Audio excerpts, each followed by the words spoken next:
I don't usually write things like this, but I find it necessary. You see, a few nights ago, my friends and I went hiking deep in the woods. We live in a small town in Norway. The summers are short there, so we try to profit as much as we can from them. In our town, there is an old legend that if you go too deep in the woods, you might find the monster of many skins. Growing up, our parents used it as a way to scare us from going too far into the woods. The legend says that the monster of many skins eats the people who go too far into the woods. As we got older though, we started to realize it was just a fable. We grew out of it like most kids do. Monsters don't exist, do they? My small group of friends never stopped believing in that though. Instead of staying out of the forest, we wanted to go deeper and eventually find that monster. That's why we held parties in the woods, to test our luck. That particular day, we heard that some kids in our school had found the beast, but were lucky enough to get away. I was always the skeptical one, so I didn't quite believe their story, but my friends wanted to know the truth. That night, we traveled deep into the woods. We packed a case of drinks and a notepad to log our encounter and headed off. Leaving at sundown, we trekked into the woods. We were quite deep in the woods when we found a small, run-down hunting cabin and broke the door open. Moss was littering the outside, and I can say more than a few animals had made their home inside. We opened the door. An intense rush of dust hit our face and made us wheeze even after we had left. Everything inside had been turned around and pushed to all corners of the room. The cabin itself was around 10 feet by 12 feet and covered in a thick layer of dust. The roof of the cabin was caving in. In the corner of the room was a journal on a small round table. The cover was made of a thick leather, and it was bound with string. The paper inside of it was thick and darkened with age. We gathered around the journal and opened it. Reading it, it seemed like a normal diary written by an old huntsman from the late 1700s. Most of the pages contained a log of what he had caught and where he had been. There was nothing specifically unusual about it, except for where it was placed. As I'd said before, the rest of the room's furniture was pushed to the corners of the room, but the book was placed on the top of a small table in the middle of the cabin. To me, it looked almost antler-like. Nothing was out of the ordinary, aside from the few last pages. We presumed either the hunter had died or had completely forgotten about the journal, as if he had left in a rush. I will write for you the last few pages of the journal. December 28th, 1792. Today, I caught but one hare. Although it's the midst of winter and there is not much wildlife around, I find it rather weird that there is not more animals out. It is abnormally cold out, and I sense a big storm coming. The sun has just set, but is not dark yet. I set up camp in a small overgrown area where the cedar leaves create a little shelter. I am quite afraid it will grow too cold for me to stay here. My beard is covered in frost, and my face is going numb. I have started a fire to keep warm. I've been sitting around this fire for a while now, and it's starting to get dark. The storm is coming. I feel the wind picking up. The snow is light for now, but at this rate, the storm will get worse quickly. It's starting to feel like daggers against my exposed skin. I have decided to scout the area for better shelter. I heard of an old hunting shack not too far from here. I will grab my things and head out. Huzzah! I had made it to the small log cabin. The visibility was very low, and by the time I got to the shack, the last bit of day had creeped below the horizon, leaving me in the dark and cold of the foreign forest. That's wrong. It's not foreign. I have passed through here numerous times and have never actually stopped and camped out here, because I've never caught anything except for a few small rodents in this region. It's just here. It's hard to explain. The aura is different. The snow had already piled high against the cabin, making me have to dig to get into the darn thing. When I entered, the cold entered my lungs. The stillness of the cabin was eerie, as if it had not been touched in years. Outside, the wind howled like a madman banging against the outer walls of the cabin. But on the inside, it was complete and utter silence. The interior of this cabin has a small wooden cot pushed in the corner in the fireplace. In the middle of the room was a tiny table and 2 chairs. Everything in the room had a thick layer of dust, leaving me to believe the old tenants had left a few years, maybe a decade ago. I unpacked my bags, made my bed, and started a fire to warm up the place. Surprisingly, there was unused wood in the fireplace, as if the cabin was expecting me. I skinned and gutted the hair, putting the remains outside to potentially attract larger, more expensive prey. I placed the skin of the hare outside under the snow to freeze, marking it with a cedar branch so that it would be easier to carry out when I depart from this cabin. I place the meat of the animal on the fire to cook while I rest.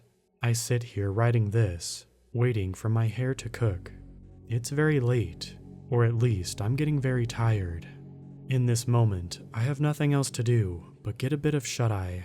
I will retire to bed for now and will continue writing at dawn.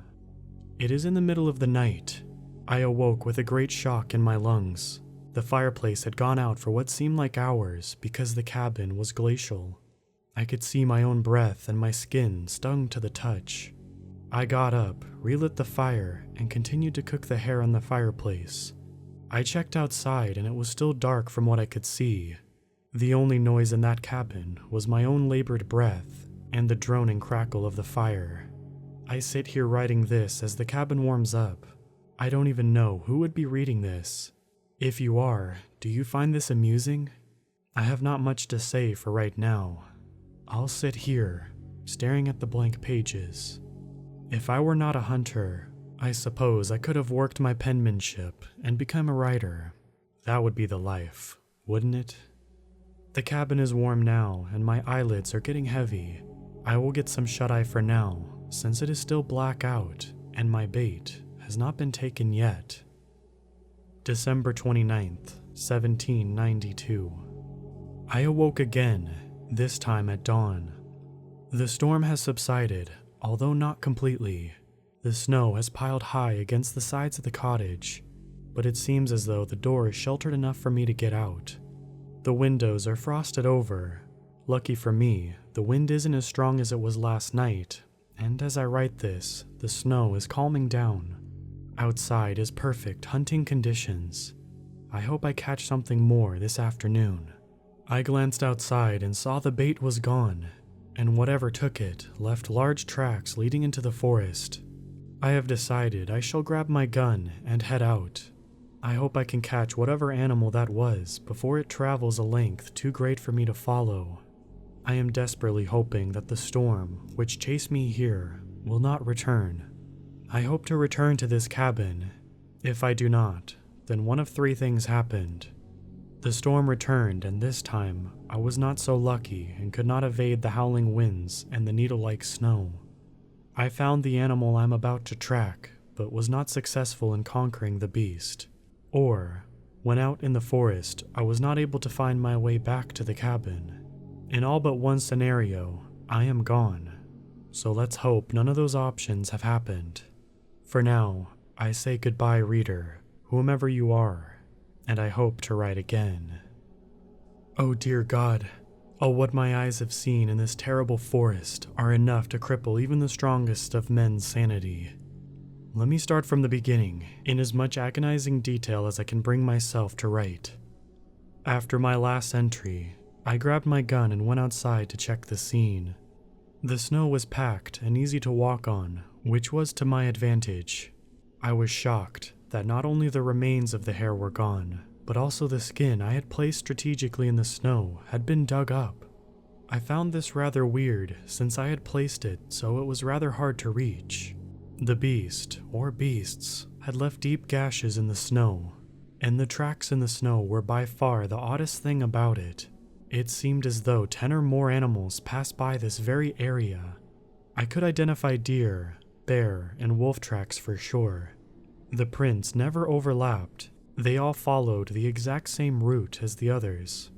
It was not odd having animals pass by at night and check out the scene, especially since I had left out animal entrails. But having this many of them was incredibly abnormal, especially in this region. I followed the tracks into the forest. I contemplated turning around and headed back to the cabin, but my curiosity got the best of me, and I proceeded further into the forest. In that part of the forest, it was very different. I cannot quite describe it. The trees seem longer in a sense, more foreboding. The dark green spruce trees were spindly and twisted, looming over my head with a sense of indescribable evil. The air in that region was dense, making it hard to breathe, as though I was breathing in water. Before, I used to hear winter birds like crows and ravens, but here, there was nothing at all but the light howl of the wind as it passed through the tree branches. The whole scene was ghastly. Here, the sky was darker, or the snow was reflecting light in a different way. I noticed large gashes in the surrounding trees and small droplets of blood on freshly fallen snow. About 30 minutes away, in a small snowed-in grotto under the open sky was a large creature making seismic movements with its arms. The creature was hunched over, its back facing me, and most likely concentrating on what it was doing with its hands.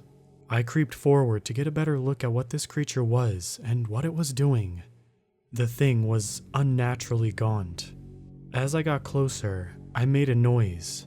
I cannot quite recall what it was now. It might have been a twig snapping.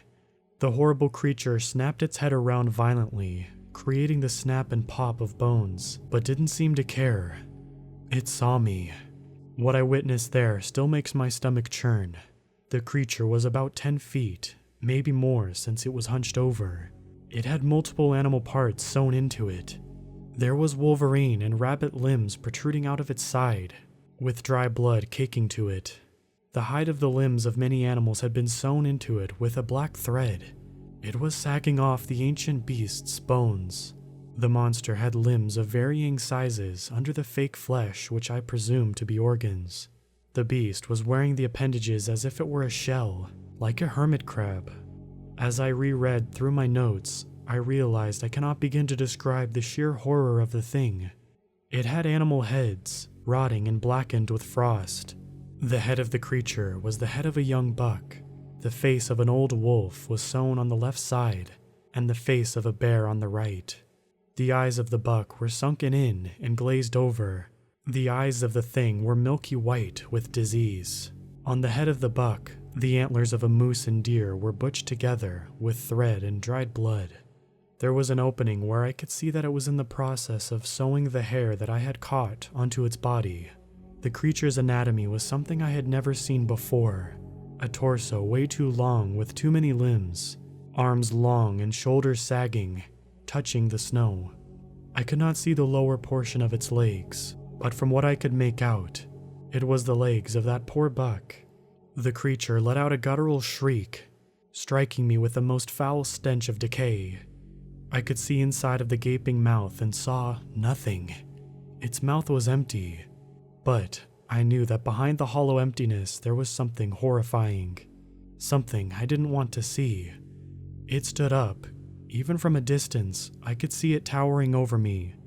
Spit mixed with small droplets of blood poured out of its mouth, hitting the snow and staining it yellow with rot. As it lifted its body out of the snow, I could see the horrible claws that made those marks in the snow and trees. They were bony, darkened hands of a humanoid being. No, not humanoid, not even that. It was a parody of a human, as if it tried to replicate a human figure but failed horribly. Its fingers were too long, maybe 4 times longer than mine, and you could see every bone from afar. The skin on its hands was dark from the frost of years of existence. Its torso was long, too long. It made up most of the beast's figure. I was stuck in fear and had no control over my body. As soon as I regained control, though, I shot my gun at it, stumbling around because of the recoil of the old rifle. The beast fell with such a violent force. As it got up, and I saw crimson leaking out of it onto the snow, it had the internals of various different shapes and sizes in it. Most were of that of small rodents. It howled. I couldn't tell if it was from pain or anger. but it howled louder than anything I had ever heard from anything before. It put its vile hand over the open wound to hold back the gore. It bent over and started to pick itself together with handfuls. As it was distracted, I sprinted away for the cabin. When I reached it, the sun had dipped below the horizon, and daylight was limited. My lungs were burning, and my legs could barely hold their own weight. I got into the cabin, and here I am now. It has gotten too dark for me to leave the cabin, so I will stay here for one more night. I can only hope it doesn't come for me tonight. I have not started a fire and fear that it will make it easier for the beast to track me down. I am writing this by the light of a very small lantern that emits a fair amount of heat. I pray to the Lord that it does not find me. I will keep this lantern on tonight to keep me warm. Good night. It's currently the middle of the night. I have awoken with a strange sense in my gut, almost like having butterflies. But instead of a nervous fluttering, it's more like wasps stinging my stomach and buzzing violently inside me. I cannot tell if it's purely anxiety mixed with sleep deprivation, or if I truly am ill.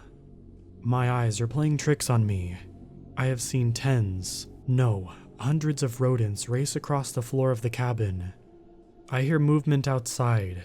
The feeling in my stomach has grown into disoriented nausea, and I feel as though I will faint. Beads of cold sweat have gathered on my forehead, keeping me awake. The room is different. I cannot tell how, but it just is, almost as if everything in the room was moved by half an inch. If anyone is reading this and believes I am but a madman, I am not. I know what I am seeing, and I know it is true. The rodents are now crawling all over the walls. The flame of the lantern is dying out, but I have no clue what to do. I feel a pounding in the back of my head, as though the rodents are crawling and gnawing at my brain. Through the white noise that the scurrying is producing, I can feel something pulling me outside. A force stronger than man itself can conceive. Almost like a serene song pulling a young sailor out to sea. I will go check. I feel the only thing keeping me sane and focused is this journal. I'm back and I must describe what has happened to me. I lifted myself off the bed and stood up, nearly vomiting. My legs shook under the weight of my own feeble body. I directed myself to the door, my head pulsing with the sound of the rodents. They scurried under my feet, forcing me to hold onto the wall. I staggered to the cabin door and opened it. I was suddenly sobered with what I saw. Hundreds of eyes staring at me, and in the middle of them all, I saw the grotesque silhouette of the beast illuminated by the light of the full moon. The animals were just staring at me with such a fury I had never seen in my life. I have never been much of a religious man at all, but in that moment, I wondered if there was a God above. If this was a way of repayment for killing his creatures, his children. The beast was silent. All of the animals were. I retreated slowly and tripped over the mice and rats that were racing toward the beast. What I saw will forever haunt my nightmares. The moon shone down on a part of the beast that I had never seen before. A human head was sewn onto the side of the beast. The man's face forever frozen in expression of dread. I made the realization then. The hands of the beast, ancient human that had been mummified by the frost and wrapped around its own skeletal hands. My body trembled with a hollow ache. I was so disoriented, so scared, yet I felt something, a quiet sense of calm. It started at the back of my head and grew as I got closer to the beast. Then, the beast opened its mouth and howled, but instead of making me recoil in fear and disgust, it was enchanting. The whole scene was so beautiful. No words in the human language can begin to describe the beauty. Blood dripped from its mouth as it chanted its song. I ran inside, tripping over the rodents that now poured out of the cabin like a raging river, shutting the door behind me and dropping to my knees with tears streaming down my cheeks. The creature continued its chant. Blood started to drip from my ears, pooling around my fingertips. For I was not crying because of the amount of pain I was in. It was because of the beauty I had just witnessed. I gathered my composure and crawled to the table. I sit here now, writing what I think will be the last thing I ever write. My fate is sealed, and I know that. I do not fret the end of my life. In fact, I desire it. I will repent for my sins. The beast is my lord, and I know it is here to make me join its army. I regret the loss of life I have caused in my complete and utter carelessness. I will follow its voice and become one with it. It will save me. It will forgive me. The air of the cabin feels like acid in my lungs, and it's getting harder to breathe. The rodents are starting to break down the cabin door and have already broken through the window. It's waiting for me, the creature of many skins. God, I will repent. Goodbye. As you can see, after reading that, we all got freaked out. Of course, being a skeptic I am, I first thought it could be some stupid guys that had decided to play a sick prank on whoever read the journal. But that's just impossible. The book itself was too old, too brittle. It looked so genuine, and I guess that's what made it even more unnerving. There was no name anywhere on the journal. Believe me, we triple-checked, so we could not identify the man in this journal. This journal was all the proof my friends needed to be convinced it was real. All of it. I wanted to leave, but my friends kept pushing to look through the cabin, and I didn't feel like trekking through the woods alone. Pushed to the side of the cabin was a cot with blankets on it. Moths had gotten to the blankets and chewed them up. In the cot was a rat's nest that had long since been vacant. Under the bed was a bag made from unidentifiable material because of age. Thrown violently at the wall was the smashed and rusted remains of a lantern. This was no doubt where the hunter had stayed during the harsh winter of 1792. Of course, everything in the cabin was distorted with age, but that was expected. Finally, I convinced my friends that we had seen enough and that it was getting dark out.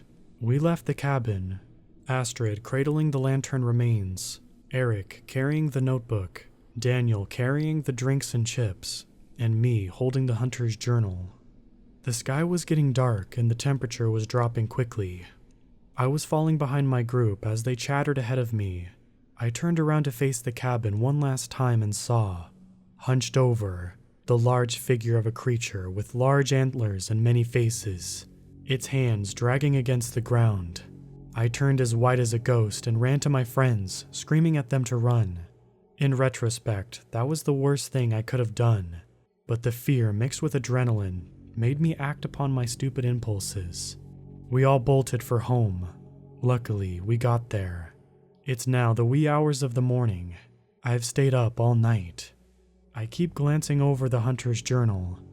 My head is pounding and my heart is racing because, outside, at the forest edge facing the window of my room, is the silhouette of the thing I had glanced at once in the forest. Writing this is keeping me distracted for the meantime, but I've already seen a few rats scurry out from under my bed. It's calling me. It's calling me to be one with it. I don't know if I'll be able to make it so. If you're reading this, I want you to know there is something in the woods.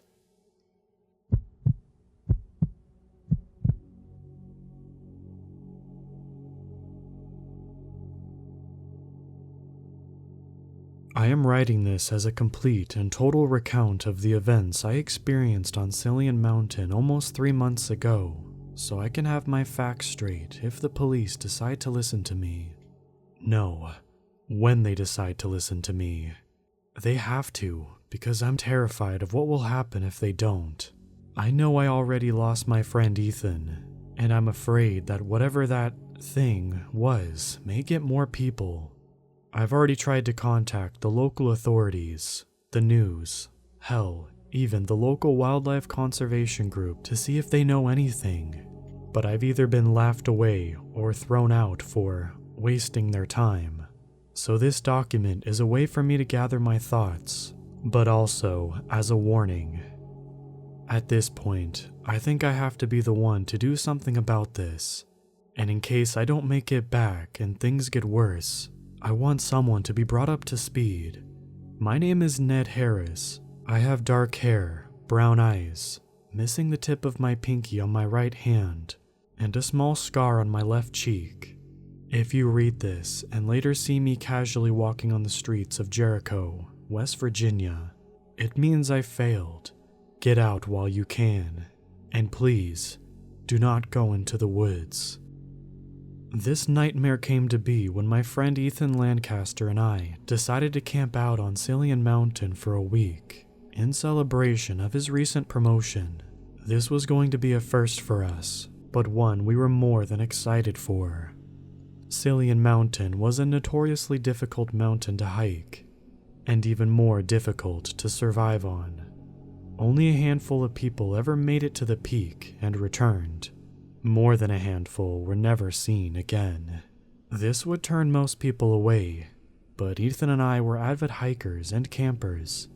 We met on a camping forum 5 years earlier and became close friends almost immediately due to our mutual love of the outdoors. We had been on numerous hikes through the years, varying in difficulty, but when Ethan became a general manager for the firm he worked at, we decided it was time to finally tackle the big one. After a month of planning and saving up for new gear, we found ourselves in Jericho, West Virginia. Jericho was a small, Gatlinburg-esque town that sat squarely at the bottom of Cillian. Consisting of only 2 roads and a population of a few hundred, it was hardly the Gatlinburg competitor that the ads lead you to believe. It had a few attractions like bars, restaurants, museums, and most famously Sweet Tooth, the concerningly obese grizzly that spent her days roaming her barren enclosure. Tourists were beginning to trickle in now that the seemingly eternal snow was beginning to melt. But for the most part, Jericho wasn't meant for tourists. It was the place where all hikers began their journey up Cillian, after purchasing all the overpriced gear at the local shops, of course. Ethan and I found a motel for the night, and we were up the next morning before sunrise so we could get a jump start on the 3-day hike to our chosen camp spot, which we had marked on our map. Aside from a twisted ankle and Ethan being charged by a particularly aggressive raccoon, the hike itself was uneventful. The steep yet relatively short slopes of Cillian scared most of the ill-fit hikers away quickly, but we trekked up the 45-degree slopes with ease, having trained for this journey for months. By the second day, we only occasionally ran into other experienced hikers, in which we would return their friendly wave and continue on our separate paths. By dusk of the second day, we arrived at our chosen camp spot. It was a small clearing that provided some legroom from the suffocating pines that speckled the landscape, and we had a small creek babbling away nearby thanks to the melting snow. We had camp set up in under an hour, and began the rituals we had become accustomed to after many years of camping together. I began preparing tonight's dinner, a lovely pack of dehydrated mac and cheese, while Ethan went out to find firewood. Once I had all the cooking utensils out of their cases and set up how I liked them, I grabbed a large pot and headed over to the creek so that we could undo the pesky, dehydrated part of our meal. The area surrounding the creek was picturesque, like something you'd see on a water bottle wrapper. The crystal clear water trickled softly down the slopes, with evidence of local wildlife regularly stopping by for a quick drink. I took a moment to appreciate the scenery, taking a deep breath of cold mountain air and feeling the high that made me fall in love with hiking so many years before. I knelt by the creek bed and began to fill up the pot, whistling softly to myself, when something made me stop. I glanced around at my surroundings, scanning the tree line behind me and the steep, rocky slope ahead of me. My ears strained for a sound that I hadn't heard, but my brain still warned me of. The hair on the back of my neck shot up as I quickly looked to my right, at the slopes above me. I saw nothing in the cragged peaks above, but I couldn't shake the feeling that I was being watched. The once softly babbling creek now sounded like a roaring river as I stared into the rocks above, frozen to the spot with a confusing terror that seemed to come from nothing. I slowly rose my knee and faced the peaks to my right. It's hard to explain, but it felt as if they were watching me. Not a creature that resided in them, but the mountain itself. The The skin on my scalp tightened and my stomach churned as the chirping birds around me fell silent, as if some kind of predator had just came into view. I backed away from the creek, continuously scanning the cliffs above me. It felt as if I was staring into the eyes of an old god, asleep for millennia, that had just decided to wake up and stare directly into my soul. A force so old and eternal that my existence was a mere blip in comparison. My life, a blink and you miss it moment. I was suddenly overcome with an enormous wave of terror that would have caused me to drop the pod and sprint back home, had it not subsided as quickly as it came. The birds began to chirp once more, and the creek's deafening roar returned to a trickle. I stood for nearly 20 minutes, unmoving and staring at the cliff above, before eventually gaining the courage to step away from the creek and return to the camp, never taking my eyes away from what felt like an unseen assailant. A half hour later, I was back at camp, running the water through the purifier and staring off into nothing. My rapidly beating heart finally began to slow, and I began to feel silly. "Look at you, Harris, jumping at mountain ghosts," I muttered to myself, chuckling at the absurdity of my experience, but unable to shake it completely. It was like a small rat was inside of my skull, gnawing away at my brain, no matter how hard I tried to shake it loose. I glanced at my watch and frowned. It was almost 9. Ethan had been gone for almost an hour, and it was nearly dark. It wasn't uncommon for him to take long collecting firewood, but we both agreed to be back at camp before sunset. I looked east, the direction he had gone, and grabbed my flashlight. I knew he would give me crap for worrying about him, but if he had gotten lost or hurt, it would be near impossible to find him in total darkness. I clicked the button, and a beam of light illuminated the woods ahead of me, casting the trees and rocks with a harsh white light and everything outside the circle to be shrouded in darkness. I took a deep breath and ventured into the woods. "Ethan?" I called out, following the tracks he left in the melting snow. "It's almost dark. You should head back." The only response I got was that of crickets beginning to chirp. I swallowed, gripped the flashlight tighter, and pushed on.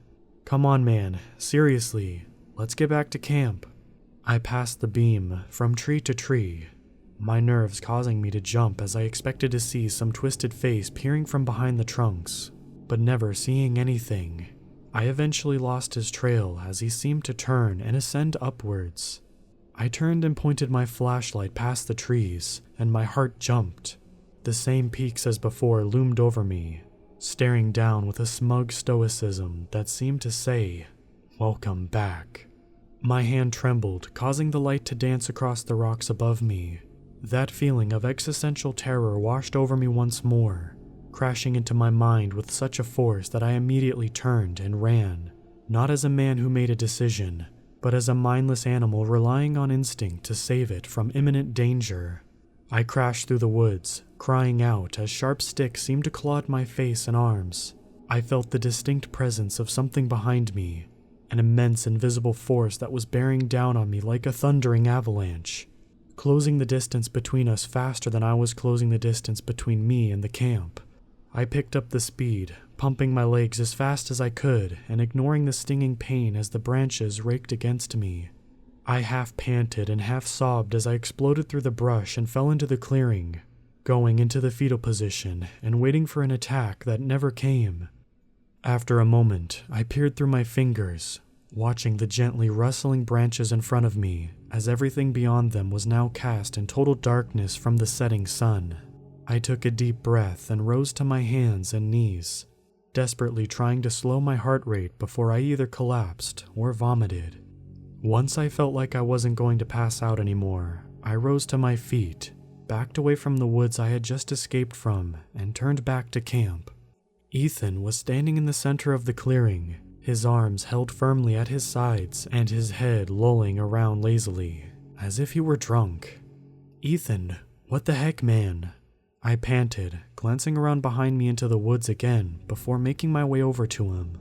"Are you okay? I was looking for you." "Ethan, what the heck, man?" Ethan responded, still facing away from me. I froze. His voice sounded rough, as if he suddenly aged 30 years and smoked a pack every day at the same time. Even more strange was that the inflection of his voice, how he said, was identical to how I did, almost like listening to a playback recording. Yeah, listen, What is that?" he suddenly screamed out, making me jump. "Oh God, please, He cut himself off, each word sounding more like Ethan's normal voice, before mimicking a strange snapping noise, like a broken twig or... "Ethan," I said, slowly approaching him from behind. "This isn't funny, man. You're scaring me." "Scaring you?" he responded, swaying slightly as I approached. He sounded totally normal now, which didn't make me feel all that better. I stretched my hand towards him as he made a sound that still haunts me to this day. A noise that sounded like a mix between a click and a short shriek and seemed almost impossible for a person to be able to make. Before I was able to touch his shoulder, he whirled around and faced me, causing me to jump back and yell out in terror. He bared his teeth at me, a horrific and failed mimicry of a smile. His blonde hair was filthy and strung over his face and eyes. My God, his eyes were pointing in opposite directions before sliding together, focusing on me. My stomach churned and my hair stood on end as those eyes seemed to stare straight through me, in a gaze that I had only ever felt before, never seen. "Come on, Ned. I have something I want to show you," it stammered, like it was still trying to figure out how to work its tongue. "Get away from me," I squeaked out, backing away from whatever this thing was. Every animal instinct in me was screaming at once to run, to get away from this foul mimicry of life, of my friend. "It isn't far, just a few 100 yards," it stammered, lurching towards me in unnatural movements as if controlled by unseen strings. I turned to run and tripped over my hiking bag, landing hard, crying out in pain as my previously twisted ankle became a sprained ankle. "It is beautiful," it cried out as it descended upon me. "We are beautiful." It grabbed onto my face as I grasped out in horror. The skin on its hands were rubbery, like frog skin, and it caused my own skin to crawl in an attempt to avoid contact with this crazy thing of nature. "You are not beautiful." I struggled against the Ethan thing, eventually landing a hit to its face with my elbow. It stumbled, that horrific face still froze into a false smile as it rose back to its feet and turned towards me. I jumped to my feet and ran, screaming in agony as my sprained ankle became a broken ankle. The trees around me rustled violently. The branches clawed at my face as if they were trying to slow me down. I cast a glance behind me and screamed in terror. The Ethan thing was behind me, that false human expression unmoving as it followed me at a full sprint. Its arms plastered stiffly to its side. I ducked and dodged the branches as best as I could, breathing so loudly that I didn't even notice that thing behind me wasn't breathing at all. I could feel it closing in, those yellow eyes staring hungrily at the back of my head. I was done for. I couldn't outrun it, even if I didn't have a broken ankle. My legs weren't even bending. How in the... It continued gaining on me. The branches almost seemed to part for it. Tears streamed down my face as I gasped for air, pumping my good leg as fast as I could. Closer. My head pounded from the cold mountain air. Closer. I could feel its presence right behind me now. It emanated a scent that smelled old. Closer. Very old. Closer. Older than everything. I stumbled and began to pitch and spin down the mountain slopes, crying out as I slammed into the tree trunks and rocks. I felt my ribs splinter and my vision went white as my head collided with a large root. I rolled off an overhang and free fell for 2 or 3 seconds before slamming into something below, causing whatever it was to scream out in surprise and anger. I swam in and out of consciousness as people crawled their way out of the tent I fell upon. Their voices sounded distant and echoed in the void I was quickly sinking into. I felt hands pat me down and assess my condition, and heard the distant beeping and worried voices of someone on the phone. The last thing I saw before blacking out were the trees on the ledge I had fallen from, looming above me like ancient giants. That was almost 3 months ago now. I spent a few days in a hospital outside of Jericho before being released with my injuries tended to. I immediately went to the Jericho Police Department and told them my story, in which I was reminded that it was strictly forbidden to have drugs of any kind on Cillian. I spent the next month trying to find someone, anyone who would believe me. I pushed my friends and family away with hysteria, and was put on leave at work until I could figure my crap out. The strangest thing, no one seemed to remember Ethan. Whenever I'd bring him up, I would just get weird looks, with people saying that I had done all my camping trips solo. Even Ethan's family looked extremely concerned as they hugged their daughter and only child, afraid of the man in their living room screaming about a son they never had. I felt like I was losing my mind, so I decided to return to Jericho and try to settle this once and for all. I walked the streets of the small mountain town, jumping at every noise and recoiling from anyone who walked too close. I took a swig from the bottle of Jameson I carried in a brown paper bag, the closest thing I had to a friend these days.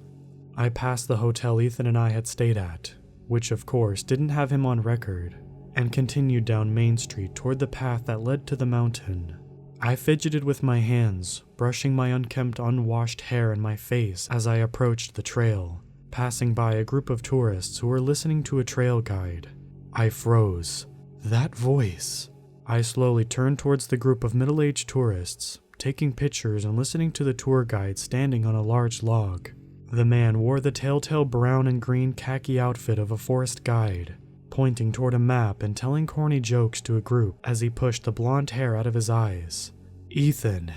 I rushed towards the group, shoving tourists away from me as I pushed a path towards Ethan. "Hey!" I screamed, startling people around me. Ethan turned and locked eyes with me, the briefest flash of recognition in his eyes before he smiled. "Hello, sir. If you'd like to join the group, you can sign up in the hut over there." I tackled him, ripping him off the stump and slamming him into the ground.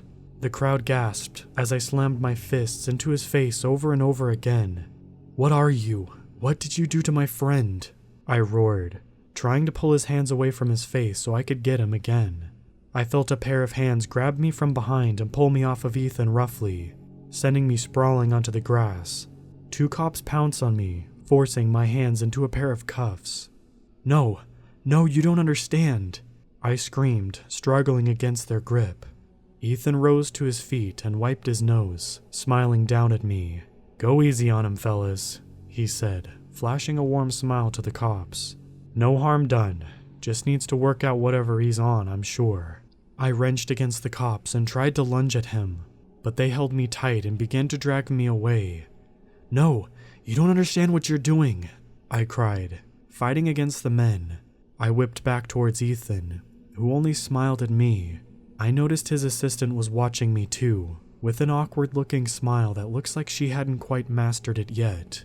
"No, please," I yelled as I was thrown into the back of a cop car, hearing Ethan's voice carry over the lot as the door slammed close. "Sorry about that, folks. Some crazy people, huh? Anyway, let's get on with the hike, shall we? I have something very beautiful I'd love to show you all."